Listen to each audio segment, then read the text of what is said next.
Un, deux, c'est bon. Amen.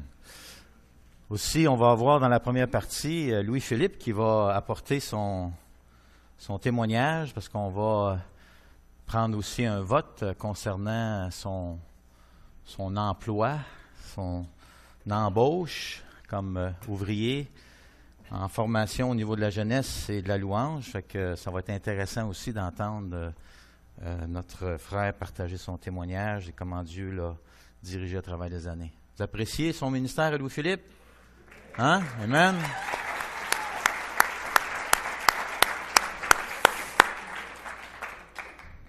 C'est la relève, hein? Il y en a qui vieillissent, puis d'autres qui poussent en arrière. Grandissent. Merveilleux. Gloire à Dieu. En passant, Joël me rappelait que on a officiellement débuté la diffusion en direct. C'est ce matin que ça se passe. Hein? C'est ça, hein? Alors, c'est finalement en fonction. Il y en a qui ont travaillé très fort pour mettre ça en place. Et puis, il y a une vérification à Madagascar, puis ça arrive 2 minutes en retard. Fait que j'ai dit à Joël, j'ai 2 minutes pour me corriger si je me trompe. Donc, c'est merveilleux. Alors, il y a différentes personnes qui vont pouvoir en bénéficier, dont certains qui ne peuvent pas venir, des fois dû à la maladie ou à la distance, la température. Fait que là, toute la réunion, la célébration elle-même, plus l'enseignement, va être diffusée, comme si vous étiez ici. C'est pas qu'on ne veut pas vous veniez, là. Hein? Mais dans des circonstances, ça peut être très profitable. Et aussi, il y en a qui, à l'extérieur, dont Chibougamau, qui peut-être voulaient profiter de nos célébrations, nos enseignements. Alors, ils vont avoir aussi le loisir de le faire. Gloire à Dieu. Hein? On est une église moderne, mais non mondaine. Hein? Il y a une différence entre les deux. Hein? On peut être moderne, c'est-à-dire à la fine pointe de la réalité d'aujourd'hui et en s'adaptant, partout où on peut s'adapter, mais en restant vrai au niveau des vraies choses, en restant enraciné dans ce qui est vraiment fondamental. Et ça, c'est le désir de nos cœurs profondément, qu'on puisse demeurer fidèle à la parole de Dieu et à son message. Voyez ici une jeune fille qui dit « Je n'ai pas honte ». En anglais, c'est « I am not ashamed ». Et c'est un film qui était réalisé en 2016, donc tout récemment. Et puis, c'est, comme ça dit, la bouleversante histoire de la première victime de la tuerie de Columbine. Savez-vous comment elle s'appelle, cette jeune fille? C'est pas elle, en passant, ça c'est l'actrice. Mais la jeune fille s'appelait Rachel Joy Scott. Et elle était connue beaucoup sous le nom de Joy, qui était son nom du milieu, là. Et qui représentait même très bien sa personnalité, son caractère. Joy voulant dire joie, et elle était une jeune fille rayonnante. Et elle a été froidement abattue, et dans le film, là, il montre que c'était vraiment lié à sa foi en Jésus. Elle fut la première victime, comme je disais tantôt, de l'école secondaire Columbine au Colorado, et ça c'est arrivé en 99. Et puis, le film raconte sa vie, parce que à partir de son journal intime, c'est un peu comme ça qu'ils ont retracé un peu les événements de sa vie à travers ce qu'elle avait écrit, et naturellement la famille aussi qui a contribué à donner un peu son cheminement, comment elle a grandi, quand est-ce qu'elle a pris position pour le Seigneur Jésus. Et même à un moment donné, dans le film, ça dit Jésus a donné sa vie pour moi. Pourquoi est-ce que je ne donnerais pas la mienne pour lui? Et naturellement, elle ne le savait pas qu'elle allait littéralement payer de sa vie. Parce que les 2 jeunes hommes qui ont fait la tuerie, à un moment donné, et je ne sais pas si on le voit, parce que j'ai un petit clip ici que je vais vous faire jouer, là, mais dit 2 choses. Il est où ton Dieu maintenant? Parce qu'elle, elle était à l'extérieur sur la terrasse de l'école, avec un autre jeune homme et ils étaient là pour manger ensemble. Et là, c'est là que les deux assaillants sont arrivés avec leur arme et tout ça. Ils ont commencé à tirer, ils ont blessé le jeune homme, ils l'ont blessé elle. Et là, elle n'était pas morte. Et là, ils se sont approchés. Un a dit, « Il est où ton Dieu? » En voulant dire, « Hein? Ça donne quoi, là? » Et ensuite, ils lui ont posé la question, « Crois-tu encore en Dieu? » Et elle aurait répondu, « Tu sais que oui. » Parce qu'elle était connue dans son secondaire, à son école, à sa polyvalente, qu'on pourrait dire, comme étant une jeune fille qui avait une foi où elle témoignait de sa foi et prenait position pour sa foi. Alors, on va faire jouer le petit clip, c'est deux petites minutes, et vous allez voir un peu à quoi ça ressemble.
Alors, on peut s'imaginer pour les parents, qu'est-ce que ça voulait dire. Vous savez, quand ils se sont penchés vers elle, ils lui ont demandé si elle croyait encore en Dieu,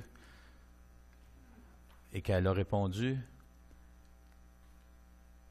ils l'ont tiré en plein visage pour être sûr qu'elle allait mourir. Mais vous savez, ils l'ont tué, mais ils n'ont pas tué sa foi.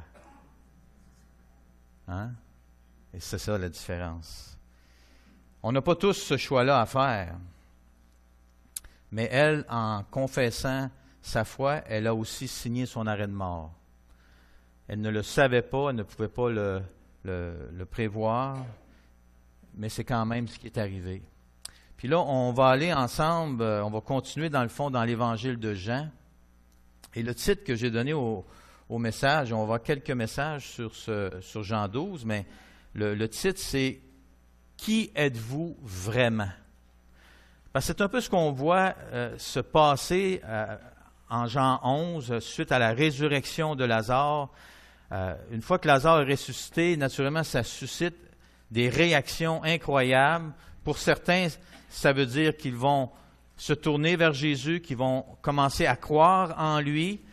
C'est manifesté, mais pour d'autres, dont les leaders religieux et d'autres juifs, eux, par contre, ça va commencer plutôt comme pour Rachel ici. En ressuscitant Lazare, Jésus, en fait, a signé son arrêt de mort. Et étant Jésus, il le savait. Il le savait très bien que en Jean 9, quand il a ressuscité, pas ressuscité, mais qu'il a guéri l'homme qui était aveugle-né, déjà, ça l'avait créé tout un remous-ménage. Et ensuite, dans Jean 10, on voit qu'il se présente comme étant le bon berger, le berger authentique, celui qui était promis dans l'Ancien Testament, qui maintenant vient pour ses brebis et vient pour les autres brebis qui ne font pas encore partie de la bergerie, mais qui va emmener aussi avec lui. Et puis, il va donner sa vie pour ses brebis. Et là, on voit dans Jean 11 que là, il vient pour justement ressusciter Lazare, il le ressuscite, et là, ça suscite toute une controverse, encore une fois, mais là, il y a une intensité encore plus grande que tout ce qu'il y avait précédemment, parce que ça fait depuis le chapitre 5, en fait, que Jésus, de plus en plus, il est pourchassé, et de plus en plus, il y a de l'opposition contre lui. Et plus sa popularité augmente dans la population, plus l'opposition aussi augmente contre lui. Et là, vous allez voir dans Jean 11 et 12 que oui, parfois on a l'impression que c'est les hommes qui dirigent les choses et que c'est le mal qui l'emporte, que c'est la méchanceté qui l'emporte, que le bien devrait triompher sur le mal, mais souvent on voit que c'est le mal qui finit par triompher sur le bien. Et ça nous dérange, nous, parce que la perspective qu'on a, c'est ce qu'on voit, c'est ce qu'on entend.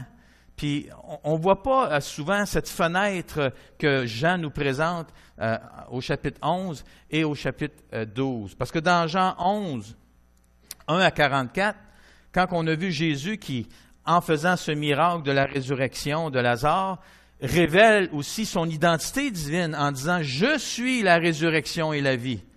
Et celui qui croit en moi ne mourra pas. » Et là, il introduit une notion qui est tout à fait nouvelle, même pour Marthe et Marie, qui étaient des Juifs pratiquants et tout ça, mais qui avaient cru en Jésus. Alors, ils avaient une notion de la résurrection, mais pas celle de Jésus. Et là, Jésus montre la grandeur de sa venue. Qu'est-ce que ça veut dire pour quelqu'un qui place sa foi en lui? C'est que la maladie n'a aucun pouvoir sur lui et la mort n'a aucun pouvoir sur lui. Et en fait, quelqu'un qui meurt en Jésus, il ne meurt pas. Une personne qui a placé sa foi en Jésus ne meurt jamais parce qu'il a la vie éternelle. Et à partir du moment où il croit, cette vie éternelle commence, même ici sur la terre, et ensuite elle va simplement se poursuivre dans l'éternité. Et là, on avait vu que Jésus démontrait que Dieu utilise et transforme les revers et travers de la vie auxquels on est exposé à cause de la chute, et qu'il les transforme par sa grâce et selon sa souveraineté, sa sagesse et sa providence, pour sa gloire et en même temps pour notre bien. C'est-à-dire que Dieu a aussi un plan à travers chaque chose qui nous arrive. Et quand on se tourne vers lui, on découvre ce qu'il a pour nous. Et c'est toujours pour notre bien. Et ça, c'est la grâce de Dieu. Vous savez, ceux qui ne croient pas en Dieu et qui argumentent comme de quoi que Dieu ne peut pas exister, c'est impossible que Dieu existe parce que si Dieu existe, comment se fait qu'il permet le mal et la souffrance? Un Dieu qui est bon, un Dieu qui est tout-puissant, il ne permettrait pas le mal et la souffrance. Voyons donc, c'est quoi cette affaire-là? OK, on va enlever Dieu de l'équation. Il n'a pas de Dieu. Correct? Ça marche? Il n'a pas de Dieu. Ça change quoi au mal et à la souffrance? Ça change ceci. C'est une absurdité totale. C'est une niaiserie la plus niaiseuse qui peut exister sur la terre. Ça n'a pas de bon sens. Il n'y a aucun but à ça. Il n'y a aucune rédemption à ça. Il n'y a aucune finalité à ça. Et là, on introduit Dieu, et là, tout à coup, le mal et la souffrance prend un sens. Pas parce que Dieu le voulait, mais parce que Dieu l'utilise et transforme le mal et la souffrance. Vous voyez la différence? Et donc, quand moi je suis éprouvé, je peux me tourner vers un Dieu qui lui dit, Benoît, moi je suis là et je peux utiliser les circonstances de ta vie qui te rentrent dedans. Et je vais en faire sortir quelque chose de beau à la fin. Fais-moi confiance. OK? Tu ne seras pas laissé pour compte là-dedans. Je vais te manifester qui je suis. Puis je vais te faire du bien à travers ça. Et ça va glorifier mon nom. Amen? Amen. Ça, c'est l'espérance qu'on a. Ça, c'était dans les versets 1 à 44. Dans les versets 45 à 47 de Jean 11, qu'on n'a pas vraiment regardé, mais je vais juste vous mettre en lumière qu'est-ce que l'auteur ici montre. Ce que l'auteur montre, ou ce qu'il met en lumière, c'est la décision du Sanhédrin, qui était à ce moment-là le grand conseil des Juifs, un peu comme un parti politique, mais au niveau du judaïsme. Okay? Donc, c'était les décideurs, c'était les leaders, c'était ceux qui prenaient les décisions et jusqu'à s'ils avaient eu la possibilité, parce que les Romains ne leur permettraient pas, mais ils auraient pu même prendre des décisions comme un tribunal pour décider du sort d'une personne, de qu'est-ce qui allait lui arriver, et même jusqu'à son décès. Mais à ce moment-là, ce n'était pas permis par eux, et c'est pour ça qu'ils ont manigancé avec Pilate et Hérode. Mais on voit que leur décision, c'est de faire mourir Jésus. Ça, c'est clair dans Jean 11, 45 à 57, et c'est mentionné clairement de même. Et ce qui est intéressant, et ça, c'est un peu comment Jean, à travers son évangile, il y a un peu d'ironie. Okay? Comme par exemple avec la femme samaritaine, Jésus s'est révélé comme étant le Messie. Il le fait à qui? À la femme samaritaine. La femme samaritaine, vous savez, pour les Juifs, c'était pas vraiment comme des Québécois de souche, là, tu sais. Fait que c'était comme des moins bons Juifs que des Juifs. C'était des Samaritains. Pourtant, Jésus, il s'est révélé à elle, mais pas à Nicodème au chapitre 3. Pas comme étant le Messie. C'est intéressant. Ça, c'est l'ironie un peu de Jean qui picasse un peu ses contemporains juifs en disant, regardez ce que vous pensez, ce que vous faites, mais Dieu, à travers ça, lui, il est plus grand encore que ça, puis il rit un peu de ce que vous êtes en train de faire, de penser, de manigancer. Parce qu'ici, on voit que cette décision humaine du Sanhédrin, qui est inspirée, qu'on pourrait dire, par la haine et la colère qu'ils ont envers Jésus, qu'ils pensent comme étant un imposteur. Donc ici, on voit que d'un point de vue humain, du domaine de la responsabilité humaine, c'est eux qui prennent cette décision-là. Et là, ils vont vraiment travailler fort pour arriver à leur fin. Puis on pourrait dire qu'ils ont réussi parce que Jésus est mort, il a été crucifié. Et c'est eux qu'on voit dans les évangiles, qu'ils étaient derrière ça pour soulever la foule, qu'ils étaient derrière ça pour aller voir Pilate et Hérode, pour manigancer et faire finalement que débarrassons-nous de celui-là. Et même, il y a Caïphe, qui était le souverain sacrificateur à ce moment-là, qui donne une parole qui, lui, est tout à fait comme le gros bon sens. C'est pragmatique, là. C'est mieux qu'une seule personne meure pour protéger le reste du peuple. Et en fait, c'est comme une prophétie. Mais il ne sait même pas. Comprenez? Il ne sait même pas que Dieu est en train de parler à travers sa bouche pour essayer de convaincre les autres membres du Sanhédrin que c'est la bonne décision à prendre. Il faut éliminer Jésus. Et là, les autres disent, ben oui, c'est vrai, parce que là, si lui, il continue comme ça, il va détruire le judaïsme, ça va créer la zizanie. Et là, les Romains vont venir, puis là, ils vont vouloir s'en mêler, et là, ils risquent de détruire le temple, ils risquent de nous enlever nos libertés que là, on a, puis qu'on... C'est pas 100%, mais au moins ce qu'on a, on est capable encore d'avoir un contrôle sur notre religion. Et là, ça fait un gros bon sens, voyez? Mais derrière ça, Jean dit que cette décision-là, de faire mourir Jésus, elle est inspirée, non pas des hommes, non pas de la colère et de la haine, mais elle est inspirée de Dieu lui-même.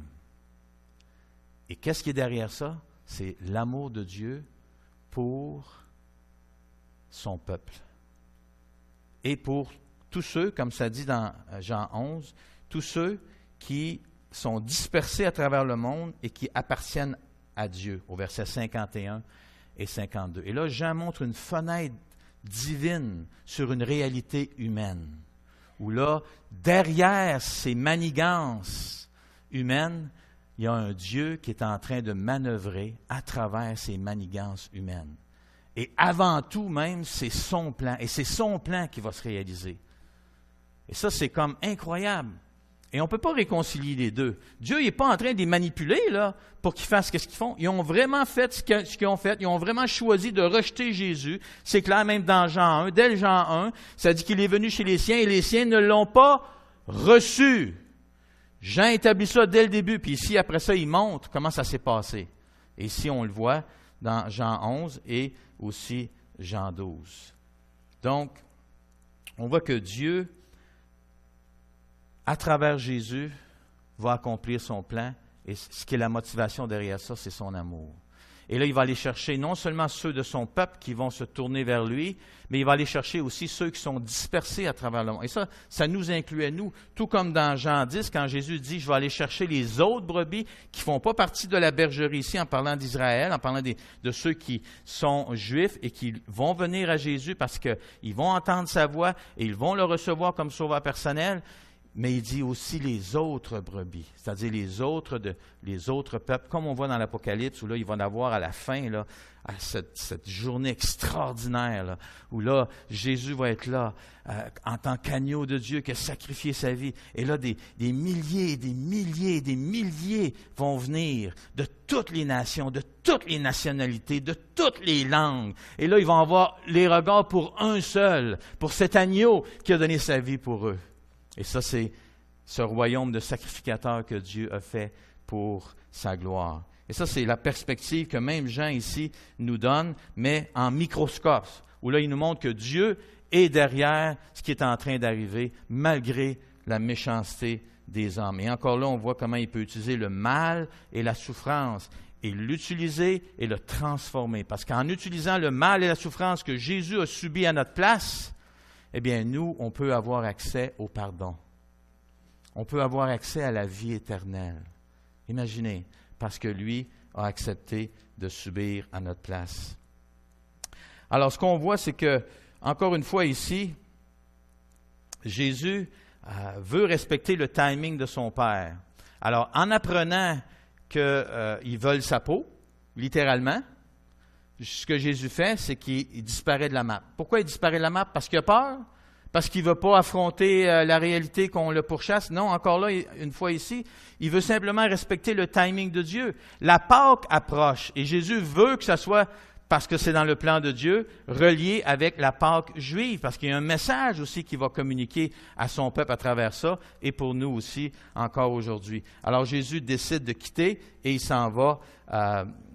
Il part de Béthanie, qui était à peu près à 3 kilomètres de Jérusalem à ce moment-là. Et là, il s'en va dans une ville qui est à environ 20 kilomètres au nord et à l'est de Jérusalem, et qui s'appelait Éphraïm. Alors, il est plus loin, il va être plus en sécurité, on va le laisser tranquille. Par contre, quand la fête de la Pâque approche, Jésus revient. Et là, vous savez, à ce moment-là, étant donné que c'est la fête de la Pâque, justement, pour les Juifs, c'était la fête la plus importante dans l'année. Donc, les Juifs de partout dans le monde, là, littéralement, qui étaient dispersés partout, là, ils venaient, c'était comme important pour eux de venir à Jérusalem, parce que c'était à Jérusalem que ça se passait. Et la Pâque, c'était la fête que tu ne peux pas manquer. Que si tu es un pèlerin juif, tu as une foi au Dieu de l'Ancien Testament, le Dieu d'Abraham, d'Isaac et de Jacob, eh bien, c'est un must. Tu vas à Jérusalem pour fêter la Pâque. Donc, il y a une multitude de gens qui, normalement, ne vivent pas à Jérusalem et qui, là, viennent pour, justement, fêter la Pâque. Et là, qu'est-ce qui se passe, nous dit Jean, c'est que tout le monde parle de Jésus. C'est ça qu'on voit dans Jean 11. Tout le monde parle de Jésus, parce que là, il a fait des miracles. Et les miracles qu'il a faits sont extraordinaires. Là. C'est du jamais vu. Là. C'est incroyable. Là. Un aveugle-né, jamais personne n'avait été guéri de ça. Jamais. Il n'y a aucun témoignage à nulle part qu'un aveugle-né de naissance qui voit, là, qui a des yeux neufs là, pour voir, pas besoin de lunettes, rien. Jamais c'est arrivé. Quelqu'un qui était mort pendant 4 jours, jamais c'est arrivé non plus. Là, il est vraiment mort. Il est mort. Il pue en plus de ça. Fait qu'il est vraiment mort. Parce que quand tu pues, t'es mort.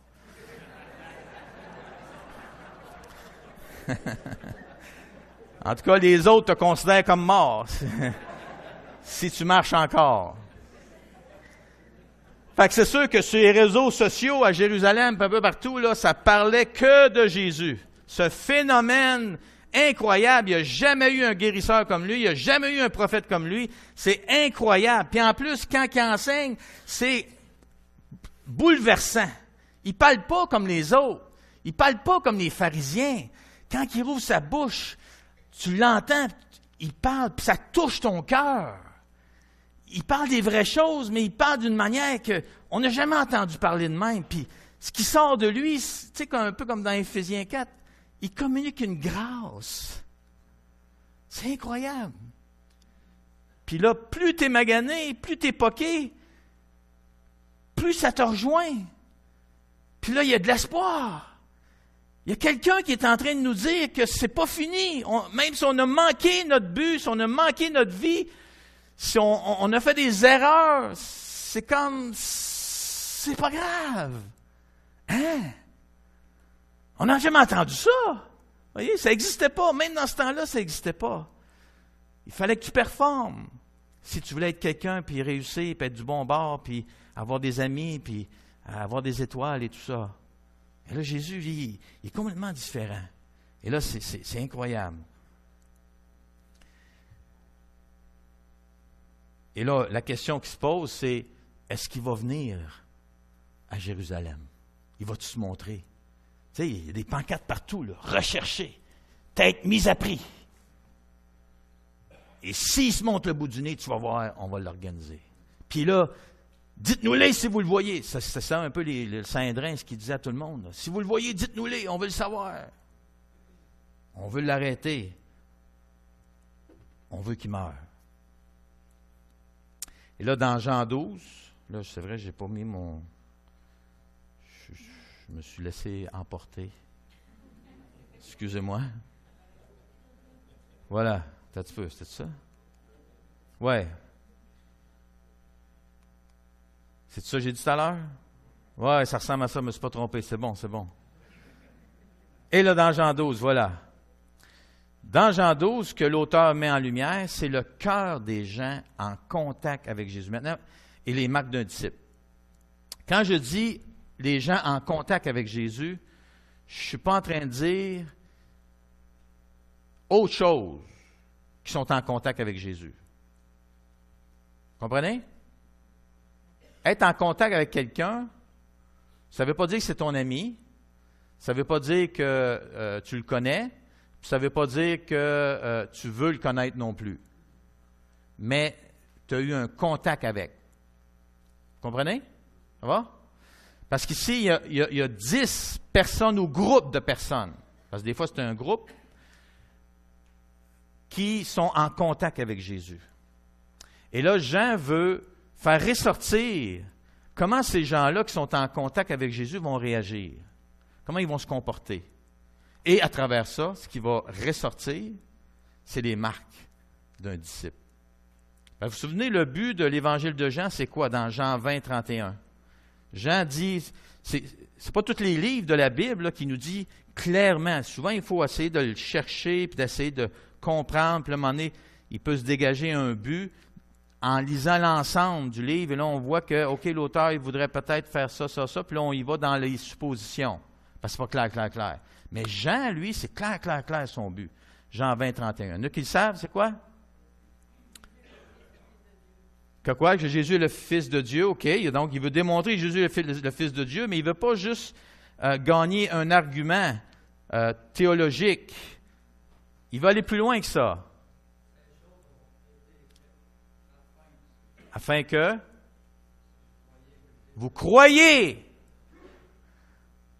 que Jésus est le Christ, le Fils de Dieu, et qu'en croyant, vous ayez la vie en son nom. Donc, Jean, il veut qu'on passe d'un simple auditeur à une personne qui va entrer en relation avec Jésus. Et c'est ça un peu que Jean, ici, avec les 10 personnes ou groupes de personnes, il va démontrer un peu où chacun se situe. Puis, naturellement, à travers son évangile, parce qu'il aurait pu écrire bien d'autres miracles, bien d'autres situations, comme il dit dans Jean 20, mais il a choisi chacune de ces histoires, donc celle qu'on voit ici dans Jean 12, pour nous emmener à entrer en relation avec Jésus.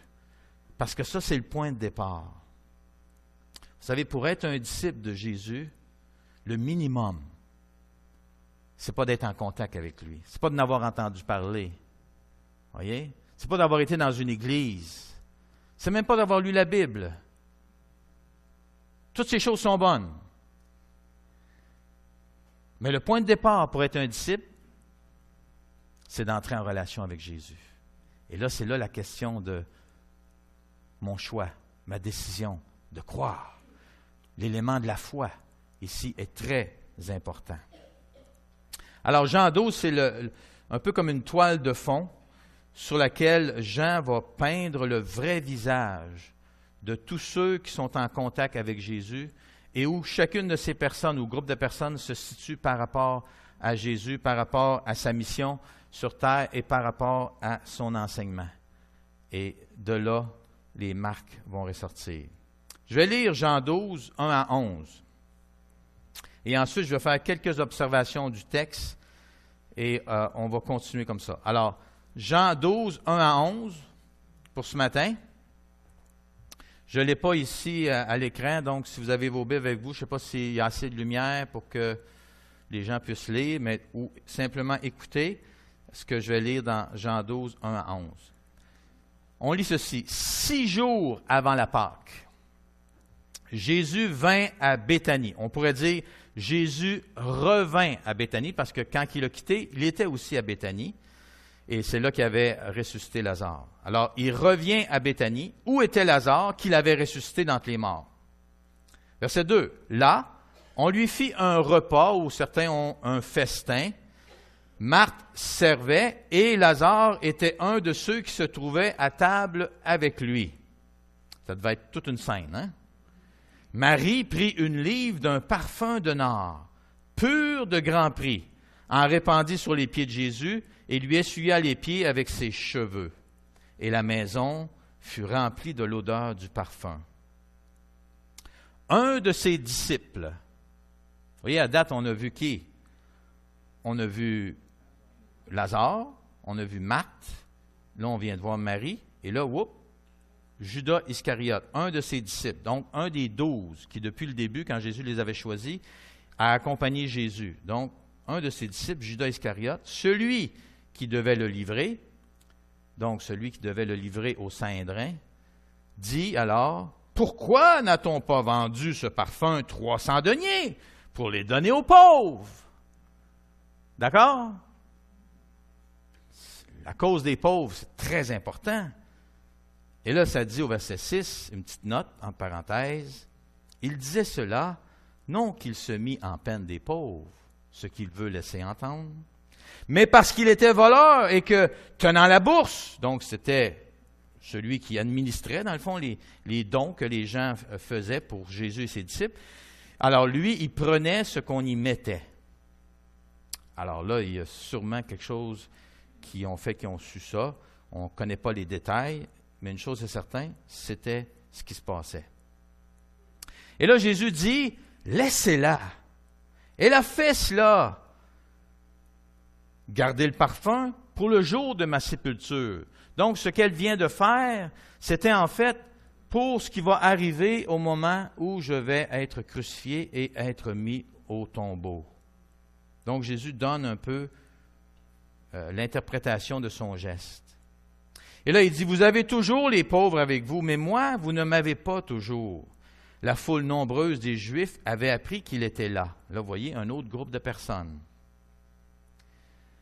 Et ils vinrent, donc à Béthanie, non pas seulement à cause de Jésus, mais pour voir aussi qui? Lazare, qu'il avait ressuscité d'entre les morts. Donc, vous voyez, ça s'était aussi répandu, le miracle que Jésus avait fait. Et là, un autre groupe de personnes, les principaux sacrificateurs, délibérèrent afin de faire mourir aussi, maintenant, plus seulement Jésus, mais qui? Lazare. Pourquoi Lazare? Pauvre gars! Hein? Là, il vient d'être ressuscité des morts. Puis là, il est en mise à mort. Imaginez-vous, c'est pas le fun, ça, là. T'as gagné le gros lot. Puis là, il y en a qui veulent te le voler. Pauvre Lazare. Mais pourquoi il voulait aussi tuer Lazare? Et là, ça le dit au verset 11. Parce que beaucoup de Juifs s'éloignaient de qui? De quoi? S'éloignaient des leaders religieux, s'éloignaient du judaïsme en tant que religion, et là, ils croyaient en Jésus. Donc, ces gens-là bougeaient dans la direction que Jean nous montre, pourquoi il écrit son évangile. C'est-à-dire que ceux qui entendent ces choses comprennent que Jésus il est véritablement le Fils de Dieu et que là, en croyant, ils aient la vie en son nom. Alors, quelques observations du texte. On va aller à l'autre. Premièrement, l'expression « 6 jours avant la Pâque ». Qu'est-ce que on peut comprendre de ça? Alors, dans Jean 12, 1, on voit que Jésus revient à Béthanie 6 jours avant la Pâque. Et cette référence est importante juste pour essayer de nous situer dans ce qui s'en vient après, puis comprendre quand est-ce que, par exemple, le repas va avoir lieu, pas le repas seulement du banquet que Jésus a, mais le repas que Jésus va avoir dans Jean 13 avec ses disciples, qui est le repas de la Pâque, et la trahison qui va suivre, la crucifixion et la résurrection. Alors, le 6 jours ici avant la Pâque, c'est intéressant d'essayer de comprendre quand est-ce que c'est arrivé exactement, quand est-ce que ça commence, pour voir la suite des événements. Selon un historien qui est juif, il s'appelle Flavius Joseph, il dit ceci, que les Juifs du Nord calculaient les jours à partir du lever du soleil, tandis que ceux du Sud, donc ceux du Nord, c'est les 10 tribus du Nord, d'où Jésus, en passant, venait avec ses disciples et tout ça. Et ceux du Sud, ça c'était Juda, qui était au sud, donc, où Jérusalem est la capitale et tout ça. Donc, eux autres le faisaient à partir de son coucher. Alors, voyez un peu la différence de calculer une journée. Nous, on la calcule comment, la journée? Ça part à partir de minuit et ça va jusqu'à minuit. Vous comprenez? Donc, c'est de minuit à minuit. Nous, c'est comme ça qu'on calcule une journée. Ici, ce qu'il est en train de nous dire, c'est que certains calculaient la journée au lever du jour. Mettons, jeudi, ça commence quand? Au lever du jour. Pas à minuit, au lever du jour. Et ça termine quand, le jeudi? Mais pour nous, ça serait le vendredi, au lever du jour. Voyez-vous un peu? Fait que c'est comme, ça semble se mettre sur 2 jours. Ou encore, pour ceux du Sud, c'était au coucher du soleil, jusqu'au coucher du soleil. Fait que certains commençaient plus tôt la journée que d'autres.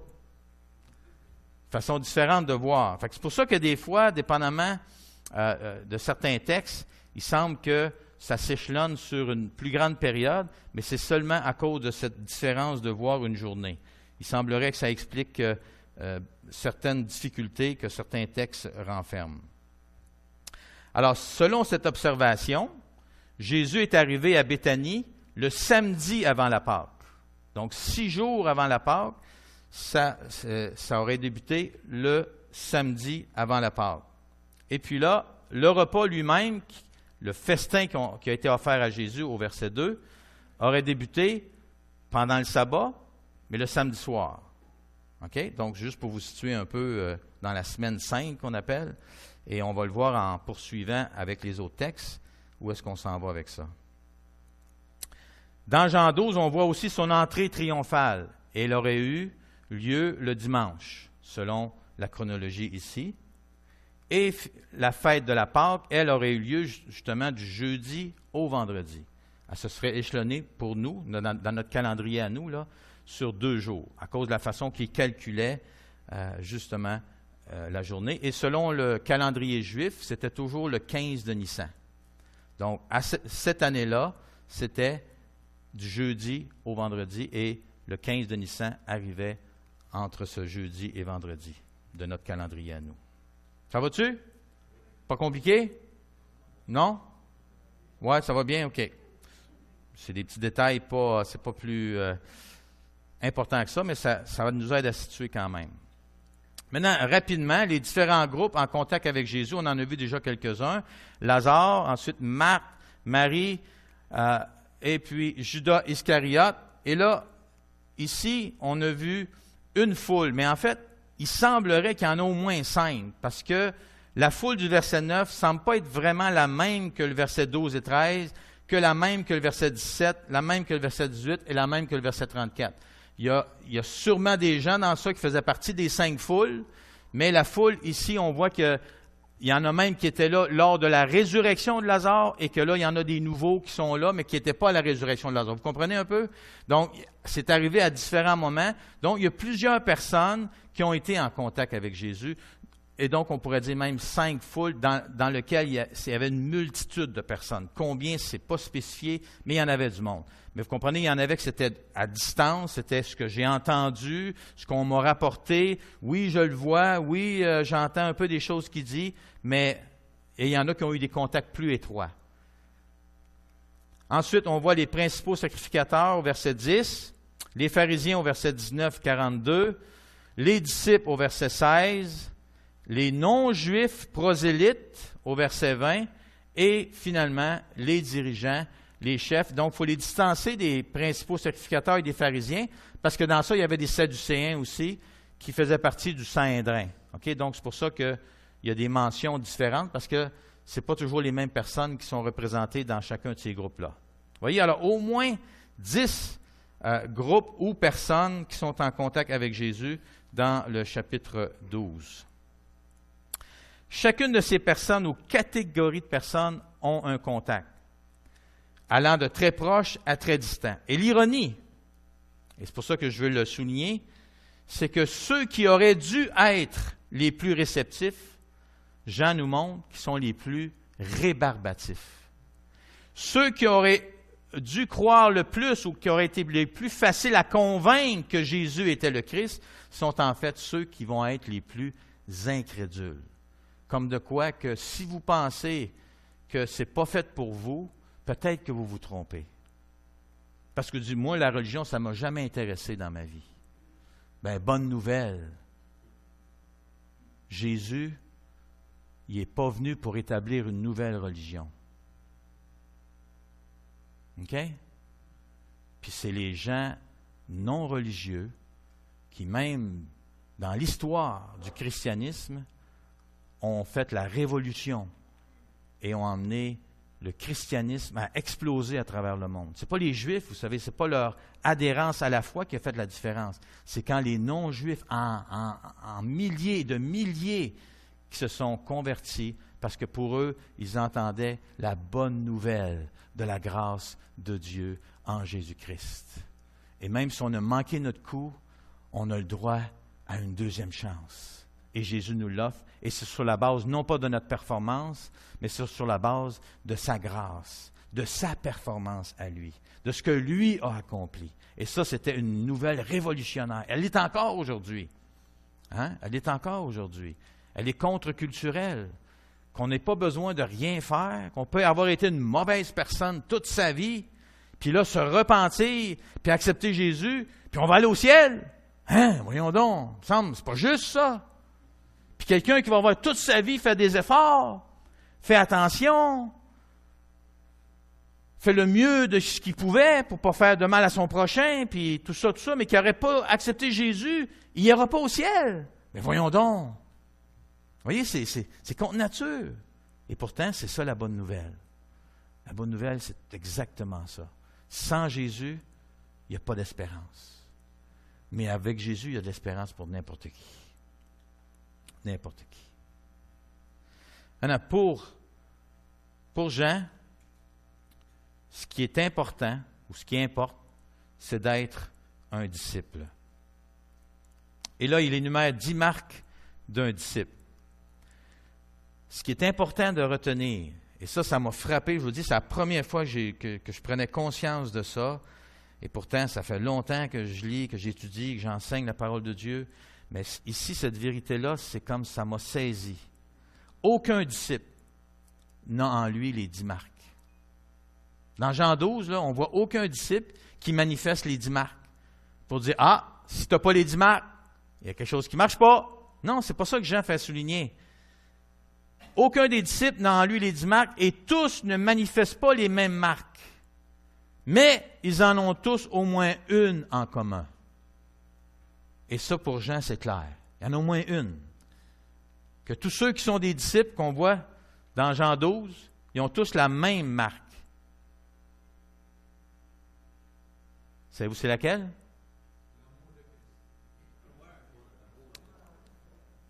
Je l'ai déjà mentionné. Hein?